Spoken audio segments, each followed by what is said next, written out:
And today we're going to take a look at leadership. It's going to be a fairly quick look. One of the things we've understood from the first workshop, I think John and I spoke for a little bit too long, and we're going to try and keep down to 30 to 35 minutes to leave you with plenty of time for questions. We've already run one of these sessions this morning, and that worked very, very well. There were lots of really good questions being asked. So what we're going to start with is looking at leadership. And we're not going to go a deep dive into leadership, but we're going to pick up on two aspects of leadership. One is, how does it connect with core leadership behaviors? But just as importantly, we're going to look at what leaders are supposed to be doing, and they're supposed to be motivating people. And what we see in our work and in our partners' work and our associates' work, the last couple of years, we've begun to see a resurgence, maybe an initial interest in the idea of intrinsic motivation. And we're going to touch upon that because we think that there's a big connection between mental toughness, intrinsic motivation, and leadership that brings those ideas together. So I think everyone is knowledgeable about this. So I'm going to skip this. We know that there are 8 factors. The 8 factors are independent. I'm going to go straight on to talking about leadership. Now, okay, I've been working with leadership for many, many years. But what we do see is that at its heart, leadership has never changed. It's always been about helping people to give their very best, to be the best version of themselves that they can be, and to be able to give their discretionary effort willingly and enthusiastically. But in 2023, what we can see is there's a lot of emphasis on developing resilience and positivity. Essentially, people want people to thrive. They don't want them to struggle. As I said before, we're beginning to see an interest in and a growing awareness of what intrinsic motivation is and just how important and how valuable that can be in developing intrinsic motivation in staff. Although perhaps you can't develop it, intrinsic motivation either exists or it doesn't. And can you create the environment in which somebody's intrinsic motivation will flourish? And then obviously, sort of coming back to mental toughness, developing a sense of control and purpose at every level in the organization. And one of the things that we are beginning to see very clearly is creating a sense that leaders care about their staff. That's not something that leadership has always been attributed with. The leadership of an organization can often be mistrusted, can be seen to make cold, hard decisions, but we are beginning to see an awareness that senior leadership of an organization could and should care about their staff.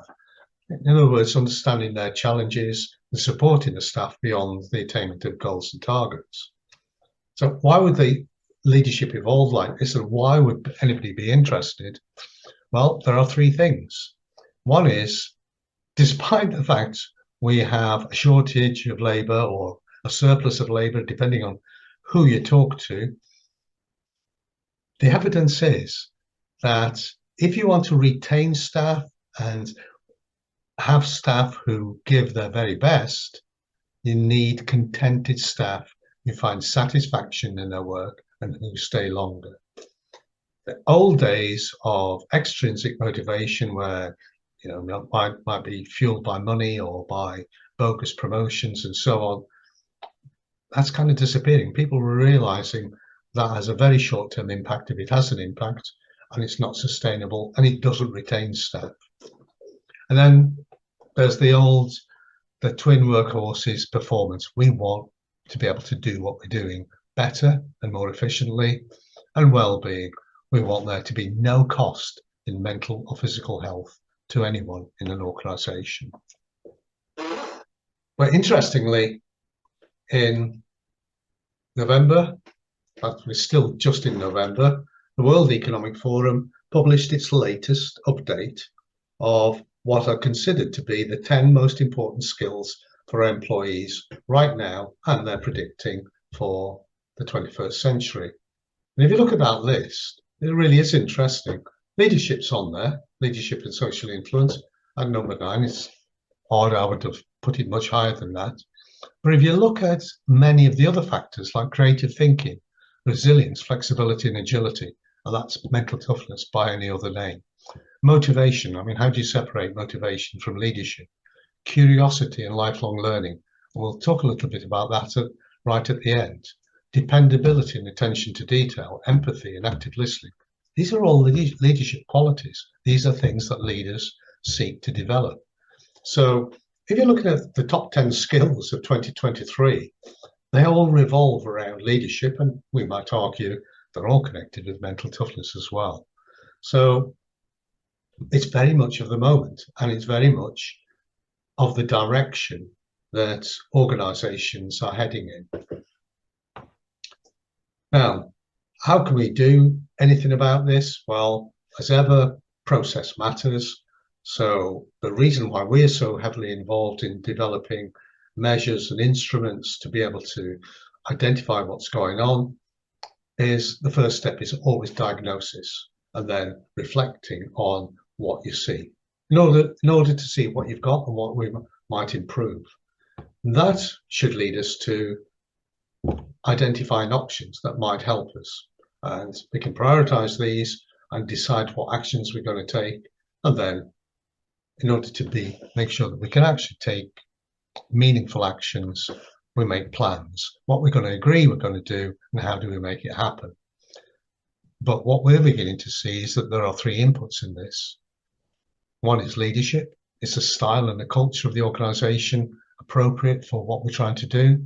Or do we have to change it or modify it or develop it in some way? Intrinsic motivation. If we're really going to have an impact on staff, we need to understand what makes staff buzz. And then the glue that helps to put it together and explains a lot of it is mental toughness. And we see a growing role for the concept in looking at concepts like this and others, and not only helping to explain, providing a lens through which we can understand that concept better, but there's a lot of joined up thinking to be done, and mental toughness can be that factor that helps to connect a lot of ideas together. So instead of doing 10 different things, we can do one thing through a common theme.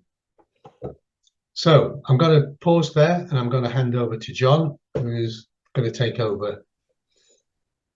Thanks very much, Doug.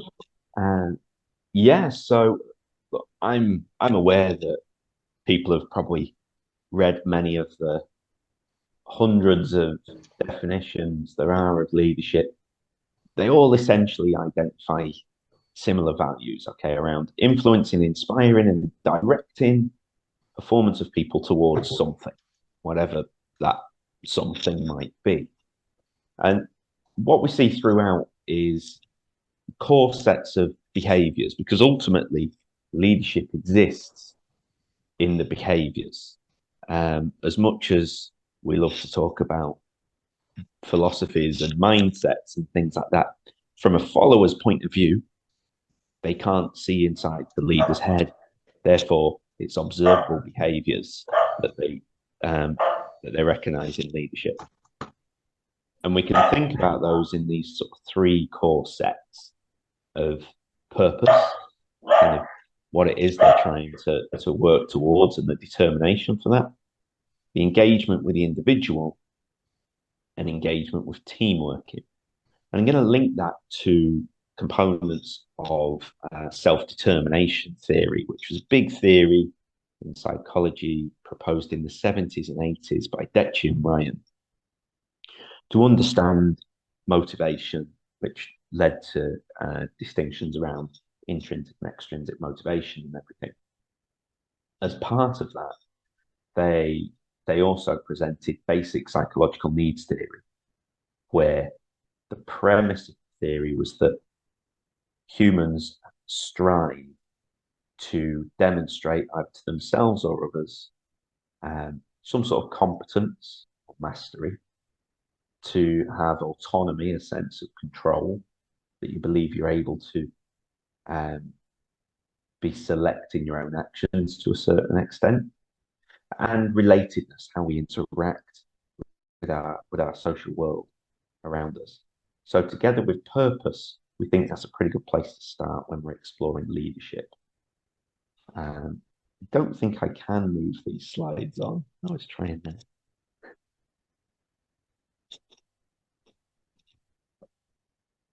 That was a hint to say move the slides on there. So how do we demonstrate these? As I say, we need to demonstrate them because leadership exists, in the eyes of the followers at least, as behaviors, observable behaviors. So having a sense of purpose, a sense of purpose alone is not really demonstrating a leadership behavior. There has to be a belief that we're able to achieve it, and a collective belief that we're able to achieve this. So I'm sure I'm not the only one that's been part of some kind of days where a consultant comes in and you sit around the flip chart and you throw some ideas together around the qualities and what kind of team or organization that you want to be, and you write up some nice words and everybody leaves feeling pretty good about things. But that'll never actually become observable actions unless people believe that they're able to do those things. And so often it's easy to identify things that we would like, you know, if the systemic issues weren't there and all that kind of stuff, but actually believing that we're able to achieve something. And that's part of what purpose is. Purpose without having that belief that it can be done wouldn't have any effect. The balance between purpose and engagement. So this will align well with people that might have used the ILM 72 instrument before. Engagement, we talk about in terms of whether it's this sort of autocratic style, my way is the way, through to a more democratic style of leadership. And there has to be some kind of balance between the purpose you're striving towards and the balance of power and how that resides in leadership styles. Consider things like what might be useful for development, for the individual, for a team, and what kind of difference could we make that again would be observable, impactful, and at least to some degree measurable. When I say to some degree, subjective measures are okay as well, I always think. Would you like to add anything there, Doug?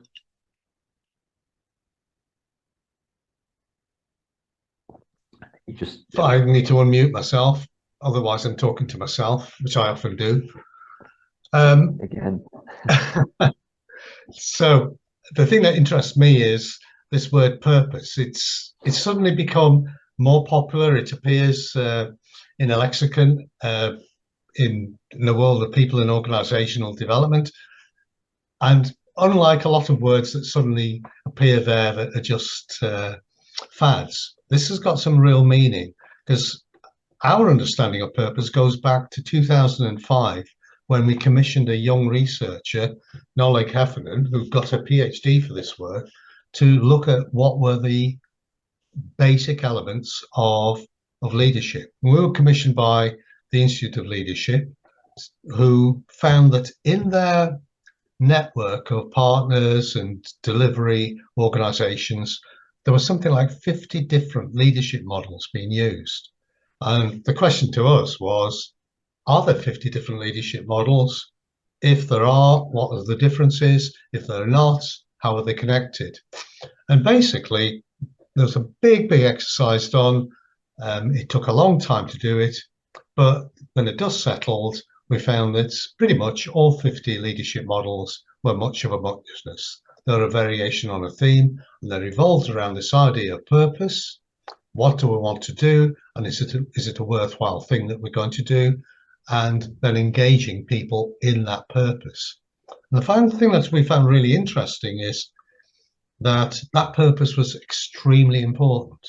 We talk about employee engagement, but the sense of purpose came out as significant as the effort that you made in engaging with people. And in fact, the engagement depended in part on purpose. And one of the things that really intrigued me was you could talk to people, and we did this, and you can talk about purpose and did it make you uncomfortable? In other words, did purpose make demands on you that you wouldn't have otherwise responded to? Did this somehow inconvenience you? Could it actually be troublesome for you? As long as that purpose was valid and the purpose was there and it was valuable and worthwhile, people were prepared to be reasonably self-sacrificing, at least in the short run. They obviously wouldn't keep that up for years, but if something needed to be done, purpose was the thing that got people to do it. So that's my little sixpenny worth here. Great stuff. Should we move it to the next one?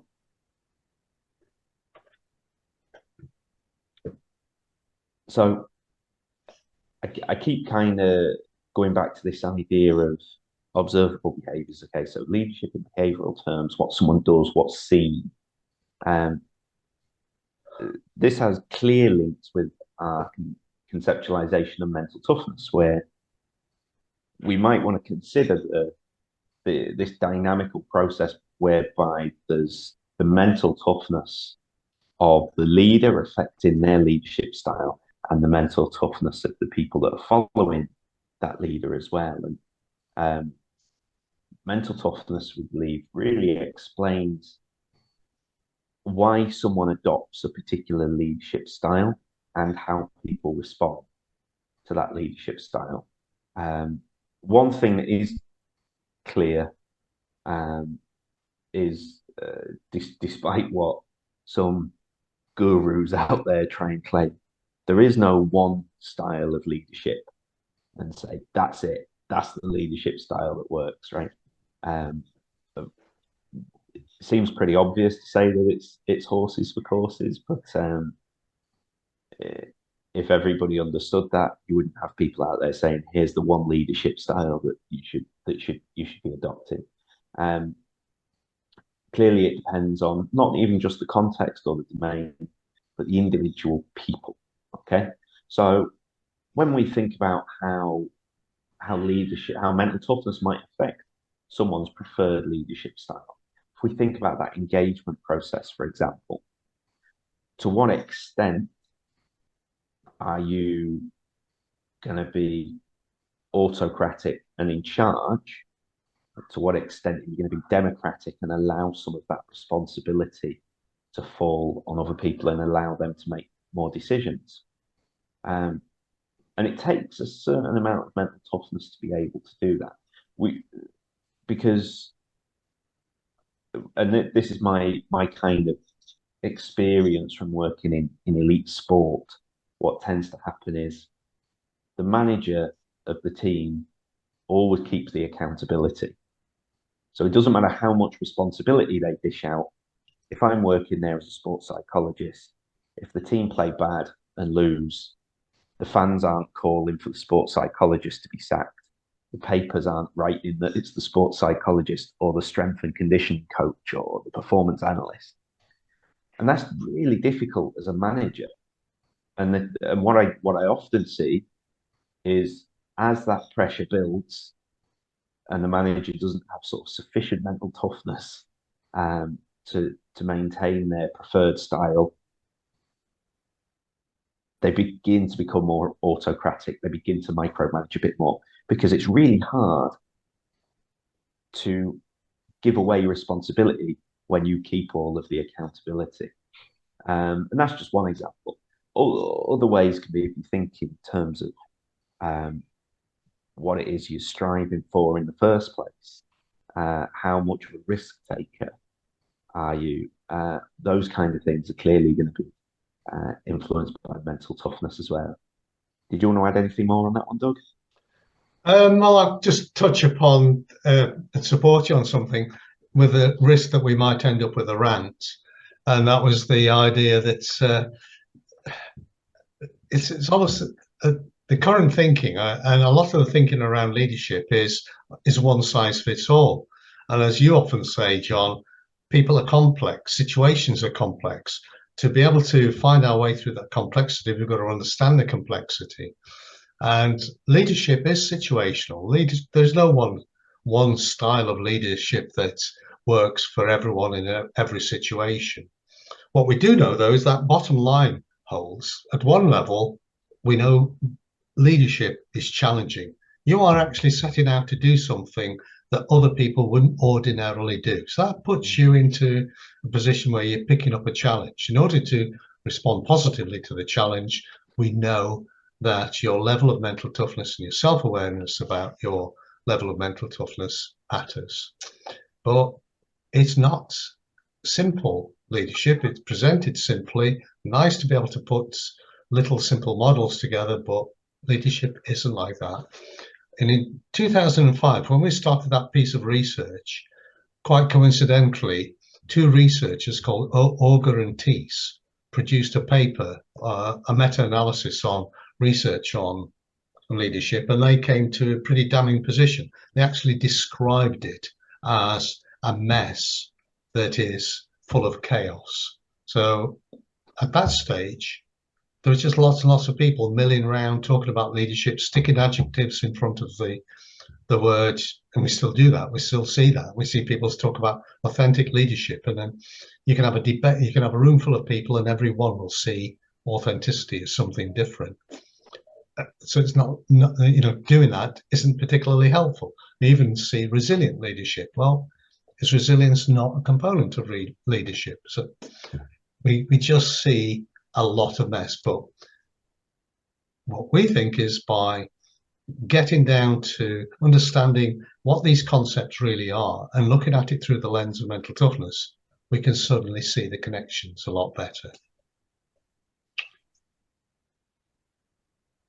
So I'll be quite quick on this. I think it kind of underlines some of the stuff already identified. But if you think about the 8-factor model, the 4 C's that we have there, we can easily align the aspects of leadership we've identified, the aspects of self-determination, which we'll do shortly, that we've identified, with the control, commitment, challenge, and confidence element. So I gave examples of, I suppose, engagement there through your kind of overall leadership style and how kind of autocratic to democratic you might want to be. And look, I'm sure everyone here sort of can work through what some of those associations might be.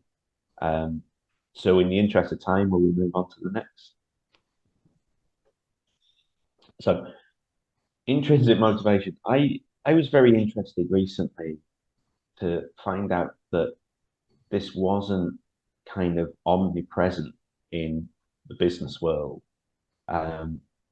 because certainly in psychology, it's been highly prominent probably since Ed Detchi did his over-justification effect studies in 1971. And certainly within my domain of sports psychology, I teach this in the second week of the first year of an undergrad degree. And perhaps that's because in sport, everyone starts off with intrinsic motivation. So intrinsic motivation is doing something as an end in itself, not a means to an end. And when we're kids, we play, whether it's playing sport, playing music, or just playing with friends or playing with toys. And it's always an end in itself. It's not a means to an end. And as we kind of become, I suppose, schooling kind of beats some of that out of you. And then the workplace beats it out of you a little bit more. And we undertake so many activities, not as an end in themselves, but as a means to an end. Jeez, even when we're in leisure time, people are working towards something. They're not just doing something as an end in itself. So that's what intrinsic motivation is. It's doing something as an end in itself. a very good psychologist who did a lot of work in sport, but in all aspects of motivation, Canadian Bob Vallerand, conceptualized intrinsic motivation as being of three kinds, okay, towards stimulation, towards accomplishment, and towards learning. So all of those people are motivated to do something as an end in themselves, towards stimulation. So just experiencing something, just getting a buzz from something. Unless you're doing it for charity, why would you do a bungee jump? Why would you ride a big roller coaster? It's just for the feeling that you get of enjoying something, being immersed, being present in something. Towards accomplishment, I always sort of have this image of somebody climbing up a mountain and getting to the top, and the satisfaction from it comes from going, yeah, that was good. I did something there. You're not going to get an award at the end of it, but it's just the accomplishment of doing so. And then towards learning is really interesting, because that really frames, from a leadership point of view, how do we give people rewards that foster and encourage intrinsic motivation?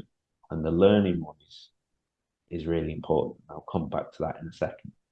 So we can think of these kind of key pillars for understanding self-determined behavior. So self-determined behavior, I suppose autonomy is the one that jumps out, right? Autonomy, a sense that I have some kind of control over my own actions. I'm able to do what I want to be able to do. So job satisfaction is really strongly linked with autonomy for many people, not for everyone. And you can engage, there's a lot of interesting literature around job crafting. When you're given sufficient autonomy, you're able to kind of spend more time doing the bits of the job you're really interested in and less time doing the stuff you're less interested in. Obviously, if you don't have autonomy, you don't have that potential to do. A sense of mastery or accomplishment is believing that you're really good at something. To me, that is so crucial to all motivation. And again, I probably come from a sports bias background, but the amount of times a coach says to me that they think a player is a bit lazy or isn't working hard enough. And then when I talk to the player, what I actually find is that they don't really believe they're good enough. And we're conditioned to really enjoy doing the stuff we believe we're good at doing. And we don't really like to spend much time doing stuff that we don't think we're good at. Anyone who's ever written a to-do list and picks off the things they know they can do first, rather than the most important things or urgent things, will have experienced exactly what that's like. And then relatedness, that sense of belonging, feeling that you're part of something that's bigger than yourself. We can also add to that purpose, as we've spoken about. And progress, I think, is a really useful consideration here. Mastery and accomplishment doesn't always have to be, I'm good at this, like a finished article. I think sometimes the belief that you're improving, so your criterion by which you're judging competence is yourself at a previous point in time, not other people. And again, that leads to this kind of growth of a desire to get better at something and mastery, and therefore to engage in skill mastery, as opposed to this constant cycle of social evaluation. Anything to add on that bit, Doug? Well, just a little bit, because this is my opportunity to sort of reflect on my career, because I've been around a long time, and I started out my career working for big international organizations, the big bureaucratic organizations, and I wouldn't recognize any of those pillars in any of the work I did. The work could be quite dull, boring. it would be highly controlled. And the basic principles under which they motivated you was partly stick. You would go through appraisals and you would be told what you're not doing right in an appraisal, which hardly grew your sense of mastery. But you'd also find yourself subject to extrinsic motivation. The only way that people would organizations would motivate you would be through money. You could get a pay increase if you perform particularly well, or through promotions. And I worked for one company that had multi-grade system, so I could have a job but it would have 12 grades, and each year I could, if I did well, I could be promoted through a grade. So I could go from grade 1 to grade 12, never actually doing a different job, but I'd feel I'd getting promoted, because you see through that straight away it's not a motivator.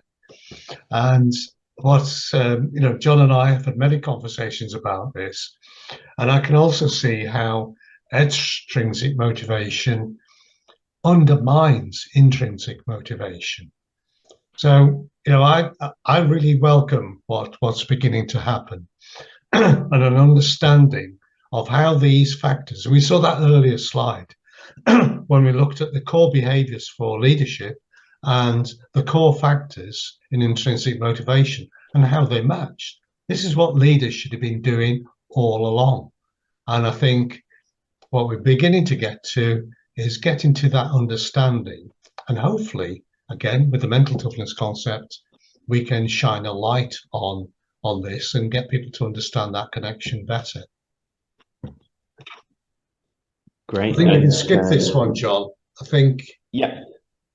Yeah, that makes sense. This is illustrating the point I've just made. And then over to you, John, the link between mental toughness and intrinsic motivation. Yeah, so in intrinsic motivation, as Doug mentions there, you don't if you add extrinsic rewards to intrinsic motivation, you don't add motivation. You simply undermine the intrinsic motivation and swap it for extrinsic motivation. So cognitive evaluation theory is that shows us how these kind of controlling type rewards, so cash and some sort of status-based recognition, they actually just mean that people become more extrinsically motivated. Informational rewards,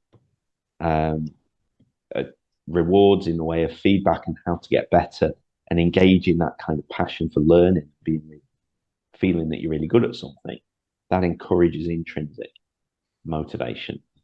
And if somebody's particularly high in mental toughness, you'd think they're more likely to lean towards those kind of areas. So, for example, the sense of purpose.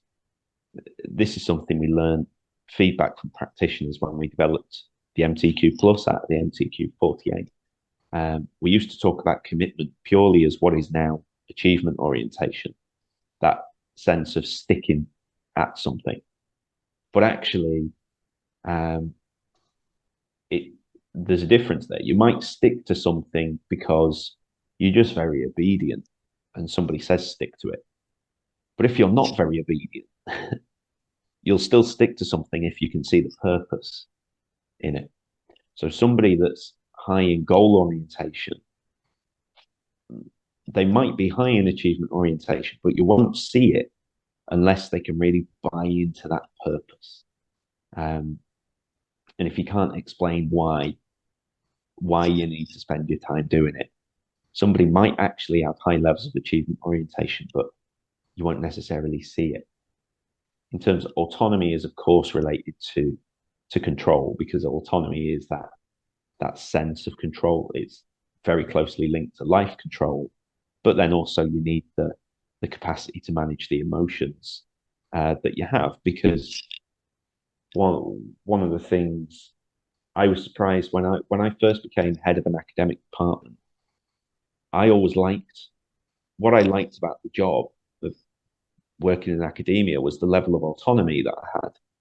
I can kind of choose what I want to research and how I want to go about it, as long as I produce some outputs.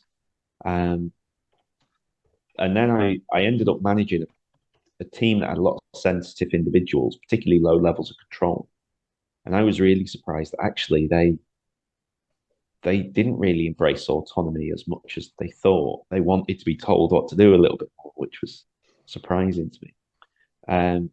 Relatedness, I think you can kind of pick out any of the aspects of that model and talk about relatedness.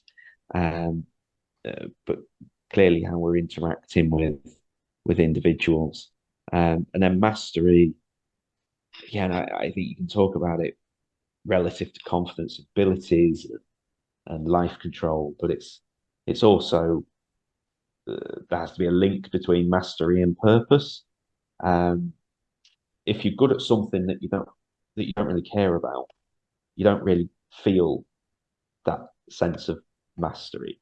I remember always being frustrated that like maths and stats came very easy to me, but I don't really, I find it boring. I can just do it. It's just a skill that I have, which was always really annoying because I wanted to be good at something cool, like football. So you don't quite have that same sense of mastery, even if you are good at something, if it doesn't link to that kind of sense that, well, but I want to be good at that. And I talk to my students a lot about how, when you're developing yourself and going into the workplace, that's part of the challenge, kind of trying to align what you're good at to what you wish you were good at. So look, we can take any questions, but there's a ton of pretty solid links between intrinsic motivation and mental toughness. And I think probably the way that I conceptualize it best at the broadest level would be that the relationship they have is when you have that meeting with the flip chart and the fancy words and a beautiful vision that people come up with, everybody feels motivated. And then you head out and you're going to achieve X, Y, and Z, and everything's going well. So you don't actually need to be intrinsically motivated or mentally tough at that point.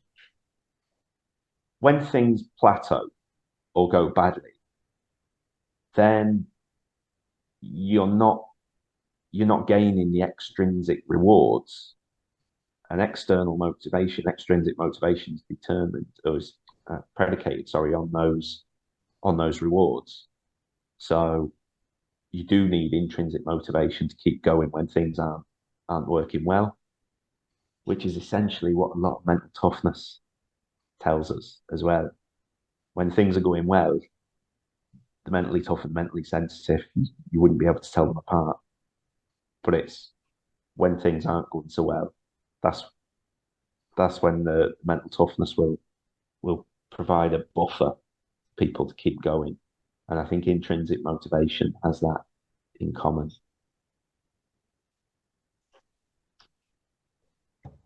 Okay, so I think everyone can unmic themselves. What we're interested to know is what questions have you got? What do you want to know about mental toughness? It doesn't have to be restrictive to intrinsic motivation.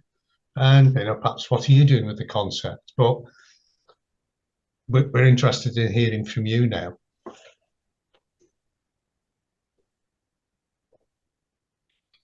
Hi, Joe. I'll jump in, Doug. So a lot of the stuff I'm seeing with organisations is the real disconnect between what the leader sees as the values and actually role modelling those, but then actually that culture within the organisation. And so there's a real disconnect between what the values are saying on their website, perhaps, and actually what the culture truly is. And the CEO is probably a bit, I don't know, disillusioned maybe, or thinking that they're doing this wonderful job of creating a culture, but the reality is quite different. So I'm kind of wondering what the connection is really between mental toughness and creating that positive culture. Well, I think the disconnect is not understanding it. And I think what we're trying to do here is to say, well, actually, there's a reason why either you or your organization or both of you don't really understand it because you're just using words. I'm going to take a risk here. Some time ago, Peter Clough and I were asked to go and work with the co-op.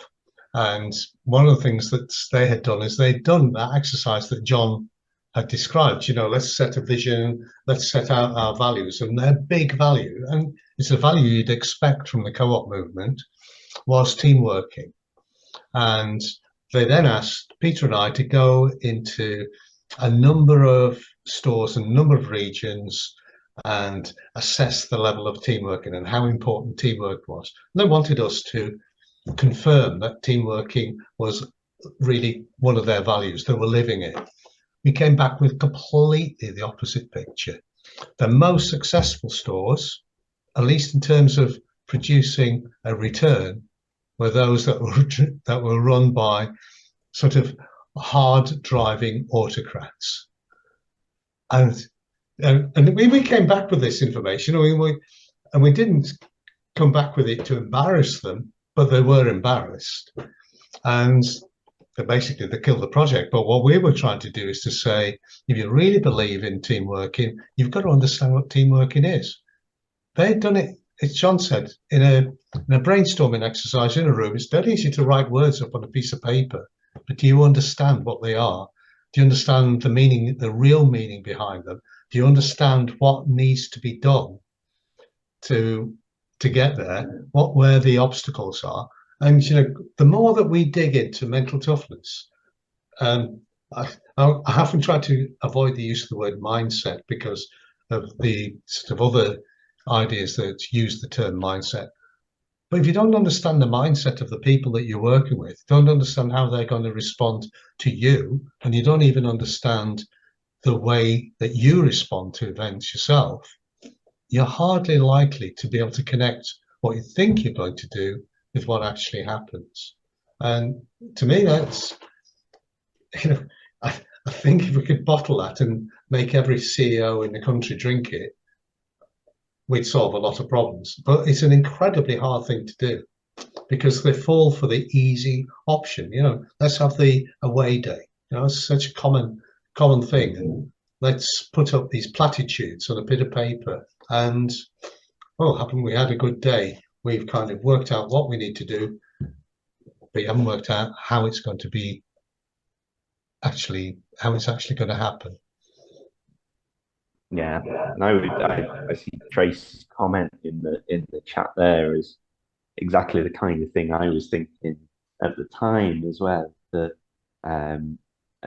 how do those values become behaviors? Because everything we know about behavior change is that it's a process.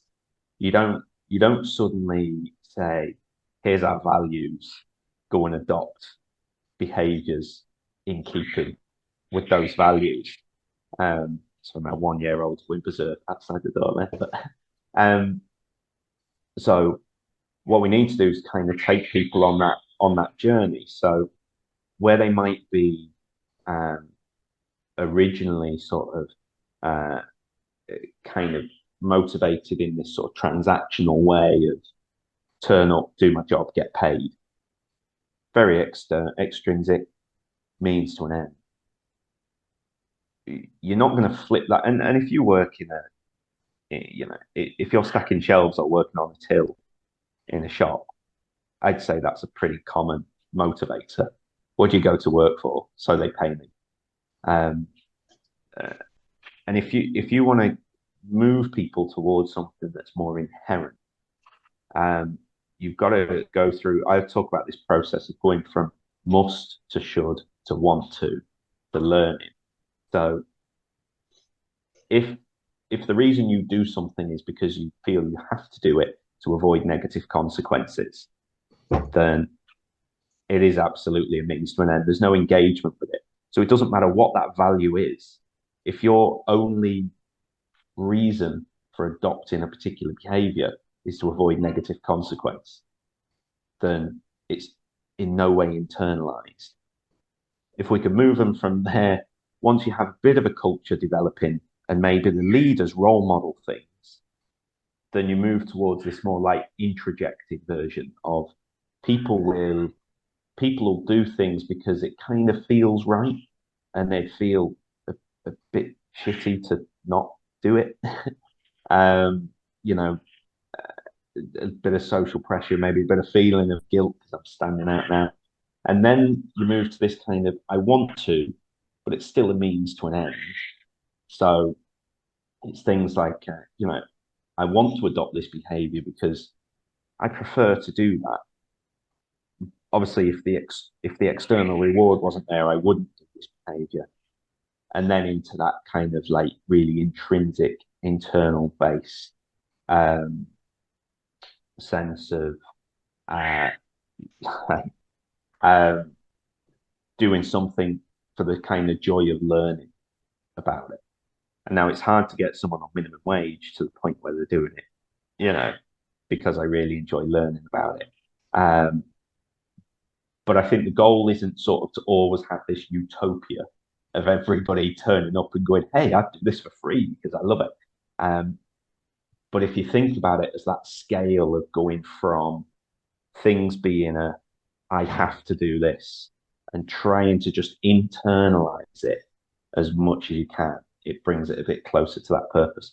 And a lot of that depends on role modeling and what kind of behaviors are rewarded, and then in which way are they rewarded? Are they rewarded with, here's some more cash, here's some sort of egotistical employee of the month nonsense, right? Because all that does is, again, it fosters this, my success is dependent on how I relate to other people. That's not mastery, that's not accomplishment, that's not learning. Whereas if it's informational rewards, then that tends to foster it a bit more. One example I always give, and I'll just do it very quick, is like working in sort of with football academies. I'd see these young lads who they're on £150 a week as a teenager, and you're having to convince them to not go and play football with their friends outside of training because they're not insured, and they just want to play football non-stop, talk about football, analyze everything. And then you see them a couple of years later, the successful ones, which is the rare, most released, like, but the rare one, where they're on their sort of 20,000, 30,000, 40,000, 50,000 pound a week kind of stuff. And you say, oh, can we grab half an hour to go talk about your performance? And they're really reluctant. And you go, is this the same person who would do anything to talk about or do anything involved in what they were doing? And then we started giving them loads of cash. And then it became, well, what do I get in return? and it's all this sort of transactional thinking. Any other questions? Well, there's a comment here from Tracy Hewitt. It says, I find no one operationalizes the values and what is expected. You can't coach your behavior unless you outline what you expect to see. And I think there's obvious truth in that, but I think you can't coach unless you show somebody where their behavior has come from. And again, we keep coming back to mental toughness. Mental toughness is about that initial, that default mental response. It's the first response you make when you confront an event or something happens to you. And that shapes our behavior to a significant degree. So, I agree with you, but we've also got to get people to understand, who am I?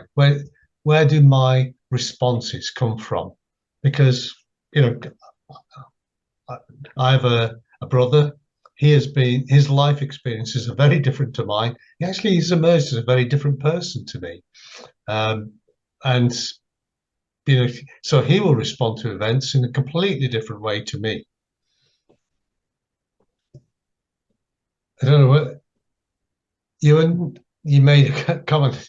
You've quoted Jordan Peterson. It's probably not one of our most favorite people. That's saying, who are you when nobody's looking? Well, that's right. We often fake. We often behave in ways that we know get us by, but underneath that veneer, we're actually quite different people. Yeah. That's essentially the cornerstone of commitment, really, isn't it? It's that's the bit that when no one's there. I'll give you an example of I've seen these footballers before who they kind of drive you mad, where the fans love them, think they're the hardest working player, because on a Saturday afternoon when they're playing in front of thousands of people, or there's millions more watching on TV, they give their everything from the moment the first whistle blows until the final whistle, and they're tearing around the pitch. But there's not a big relationship between how hard working, in my anecdotal experience here, how hard working a footballer is on a Saturday afternoon in front of thousands of people, to how hard working they are in training. And the footballers that have the best careers are the ones who they're working hard when they're in their small group of 5 players and 1 coach on a Monday morning, when they're still feeling stiff and hurting and pain, got another game coming up. And the ones that work hard there, they're the ones that progress consistently over a long period of time. And they're not the same necessarily as the people that, just because they run around and try hard when they're in front of thousands of people on a Saturday afternoon, that people think are there. So it's I always think I liken them a little bit to the ones who, in an office environment, always work a bit harder when the boss comes in. See these sort of sports people who work harder when there's a big crowd there than they do training on a sort of a wet Thursday morning. Okay, so have we any more questions? I would have loved to have heard a comment from Barbara. Barbara works in Dubai, which I think is probably the world center for extrinsic motivation. And hear Barbara's thoughts about how some of these ideas would go down in that environment. Okay.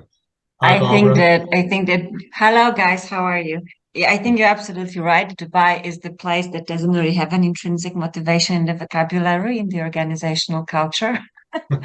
Or at least it doesn't happen very often. You are overpowered by bling. And I think that lots of people who are coming here are motivated by money. I don't think you really come to Dubai because you are motivated by sustainability or human rights or whatever. It's not the friendly environment for those kind of initiatives. Even the COP28. No, but I do think it's changing. This is something that my colleagues pointed out to me recently. I haven't noticed the trend myself. That generally UAE does a lot of things now to actually encourage people to change their thinking about Dubai. So we have those golden visas that encourage you to stay for 10 years, whether or not you have unemployment, because before that, if you don't work, F off, you're not welcomed, you can go. We don't want to be with you anymore. Get on a plane and get out. So this is changing, and lots of universities came to Dubai. Beforehand, everybody was sending their kids off after high school straight away out. So I think that this whole culture is shifting. How long it will take to those kind of controversial ideas like intrinsic motivations to cascade into the workplace, I don't know. I know that one of the reasons I left corporate and started doing a little bit of different things in my life is that I could not function in the environment that is permanently about money. And there is profit, and then there is very long nothing, and then there's maybe people, sometimes planet, like this kind of very consumption-oriented environment. So I do think that I think all the things that you said today, I was doing those diligently because I am trying now with my friends to develop sustainability-driven leadership program. And it is quite obvious that mental toughness is a very important part of it. And from my personal perspective, it's mental toughness for courage. And I think that the courage is something that is intrinsically motivated. Like you can't say somebody's courageous because somebody paid them to do it. That by definition is not courage. Courage is that you're doing the right thing because you sense the purpose, like you said quite a lot about purpose, and then you are intrinsically motivated to overcome whatever obstacles or fears you may have to fight for the things that, especially in the market like Dubai, may not be very popular yet, especially from the perspective of sustainability. This is probably one of the most unsustainable places in the universe. Like, cut off the oil pump and everything turns into desert within 18 months. So that would be my reflection on our today's discussion from Dubai perspective. Yeah, Yeah. I can understand that, Barbara.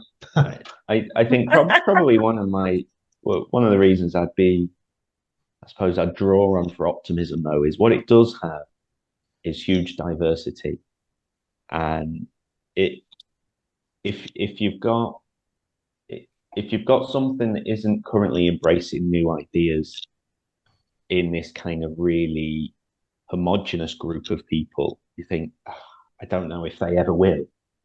But when you have huge diversity, you think, surely given enough time, those kind of different ways of thinking and different voices will get their time in the sun at some Yeah, point. and I think that one of the debate we had, which was also on a bit of a funny side, is that it is particularly worthy place to fight to implement new ideas.